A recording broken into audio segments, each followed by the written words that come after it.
Eu sou Mário Persona e essas são as respostas que eu dei aos que me perguntaram sobre a Bíblia. Você enviou um vídeo de um tal professor de hebraico que ganha dinheiro vendendo livros, vídeos, cursos, apostilas, para provar que a Bíblia estaria errada, que Jesus não seria Deus, que a Trindade seria uma farsa e outras coisinhas mais. Sério, Sério, você que se diz crente em Jesus e sabe que a Bíblia é a palavra de Deus, ainda perde o seu tempo e faz outros perderem também, compartilhando essas coisas, perde o seu tempo com um sujeito assim? Eu vou inventar uma historinha para você nunca mais se esquecer de como deve lidar com esses que são ativistas de Satanás e cujo único objetivo é minar a sua fé.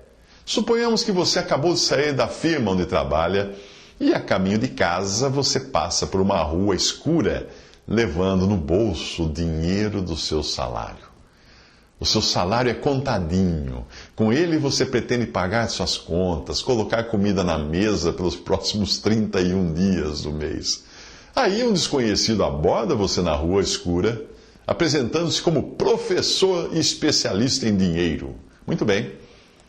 Esse desconhecido, articulado, falante, faz de tudo para convencer você de que a intenção dele é apenas ajudar você a descobrir se o dinheiro que tem no bolso da sua calça é genuíno ou falso. Olha que bondade, né? Uma pessoa vir assim com uma intenção tão boa para você. Aí ele logo explica que está numa missão de ajudar as pessoas a se livrarem de dinheiro falso. Puxa, que missão difícil. Aí, neste momento, você tem 3 opções. Primeira, você tira todo o dinheiro do bolso para conferir nota por nota na frente do desconhecido naquela rua escura.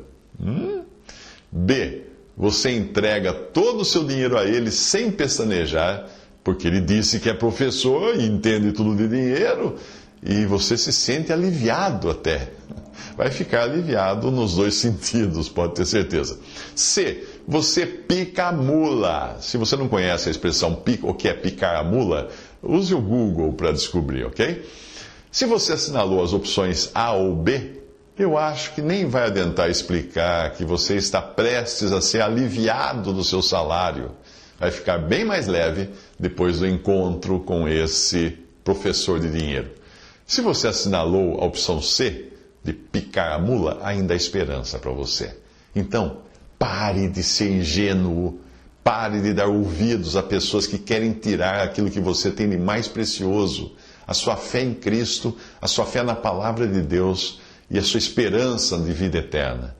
Gente como esse professor é movida a veneno de serpente e sempre irá querer lançar dúvidas na sua mente para roubar a sua esperança. Será que você nem desconfiou que alguém que ganha dinheiro provando que a Bíblia está errada deveria ter há muito tempo jogado a Bíblia no lixo, então, e não ficar ali tentando estudá-la? Se o cara passa o seu tempo estudando a Bíblia, se está errada, ele vai se ocupar com ela para quê? E cobra para isso. Se a Bíblia e o conteúdo da Bíblia fossem tão maléficos para as pessoas ao ponto de elas precisarem ser alertadas, ele não cobraria, se ele fosse honesto, ele não cobraria para alertar as pessoas dos erros da Bíblia, os supostos erros da Bíblia. Ele gritaria dos telhados para elas se livrarem de um livro que supostamente teria tantos erros. E se ele for daqueles que apontam discrepâncias na Bíblia, alegando que elas foram acrescentadas e não estão nos originais, aí você deveria pedir a ele que mostrasse os originais, o que, obviamente, ele não vai conseguir, porque ninguém tem os originais. Tudo que existem são manuscritos de cópias e cópias. Sempre que alguém fala para você que a Bíblia está diferente dos originais, peça os originais, eu estou curioso de conhecer. Como é que ele conseguiu? Não existe lugar nenhum no Vaticano, nos museus do mundo, nas universidades, não estão lá. Do punho de Paulo, onde está? Deus, obviamente, não permitiu que eles permanecessem, esses manuscritos, porque eles iriam virar objetos de idolatria. Estariam hoje expostos em basílicas, em catedrais, e as pessoas iriam lá passar a mão no manuscrito, dentro de um vidro à prova de bala, aí falar depois que o manuscrito de Paulo fez milagres. Portanto, pare de ficar impressionado com pessoas que aparecem balançando títulos de doutor, mestre, professor, diplomas de grego, hebraico, aramaico, corte e costura, seja lá o que for, como se sabedoria humana tivesse algum peso nas coisas de Deus. Não tem. Se você ler 1 Coríntios capítulo 1 e 2, você verá que Deus não se manifesta através da erudição humana, mas Ele escolhe os menores em termos de sabedoria humana para passar sua mensagem. Ele diz assim, Paulo escreve assim em 1 Coríntios capítulo 1, porque a loucura de Deus é mais sábia do que os homens, e a fraqueza de Deus é mais forte do que os homens. Porque vede, irmãos, a vossa vocação, que não são muitos os sábios segundo a carne, nem muitos os poderosos, nem muitos os nobres que são chamados, mas Deus escolheu as coisas loucas deste mundo para confundir as sábias. E Deus escolheu as coisas fracas deste mundo para confundir as fortes. E Deus escolheu as coisas vis deste mundo, as desprezíveis e as que não são, para aniquilar as que são, para que nenhuma carne se glorie perante Ele. E Paulo continua escrevendo, dizendo, e eu, irmãos, quando fui ter convosco, anunciando-vos o testemunho de Deus, não fui com sublimidade de palavras ou de sabedoria, para que a vossa fé não se apoiasse em sabedoria dos homens, mas no poder de Deus. 1 Coríntios 1, 25 a 29, 2, 1 e 5. Quando o diabo quis conversar com Eva, usando um animal, ele buscou o animal mais inteligente de todos os que existiam antes da queda da criação. Ele buscou a serpente. Nós não sabemos exatamente como é que era a serpente antes de ser amaldiçoada, mas a Bíblia diz que era o animal mais sagaz e mais inteligente que existia de todos.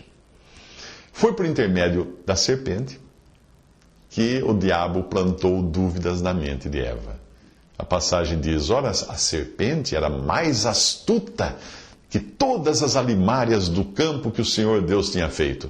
E esta disse à mulher, é assim que Deus disse, não comereis de toda árvore do jardim? Gênesis 3, versículo 1. Agora, quando Deus quis conversar com Balaão, aí era Deus querendo falar com Balaão, usando um animal também, são dois animais que são usados na Bíblia, apenas dois usados na Bíblia para falar, que falam com o homem. Na hora de que Deus quis usar um animal para falar com um homem, com Balaão, para avisar Balaão do seu mau caminho, ele escolheu o animal que é sinônimo de estupidez e burrice. Ele escolheu uma jumenta. É uma jumenta. Então o Senhor abriu a boca da jumenta, e você lê a história toda em Números 22, versículo 28 em diante. Você vai ganhar um doce se descobrir de quem Paulo está falando quando ele chama algumas pessoas de apóstatas, enganadores e inspirados por demônios. De quem estaria ele falando? Veja a passagem.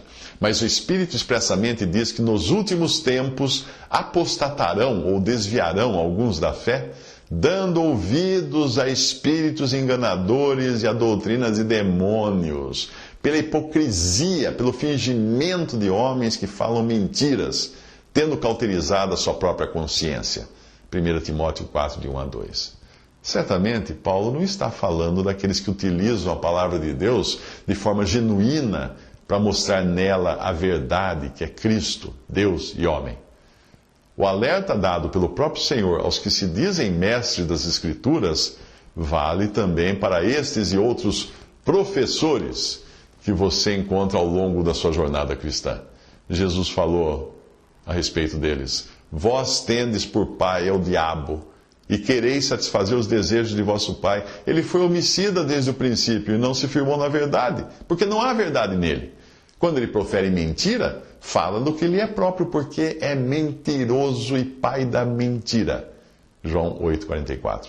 O apóstolo Pedro também foi usado pelo Espírito Santo para nos deixar um alerta. Ele disse assim, também houve entre o povo falsos profetas, como entre vós haverá também falsos doutores ou professores, que introduzirão encobertamente heresias de perdição e negarão o Senhor que os resgatou, trazendo sobre si mesmos repentina perdição. E muitos seguirão as suas dissoluções, pelos quais será blasfemado o caminho da verdade. E por avareza farão de vós negócio com palavras fingidas, sobre os quais já de largo tempo não será tardia a sentença e a sua perdição não dormita. 2 Pedro 2, de 1 a 3. Visite respondi.com.br. Visite 3minutos.net.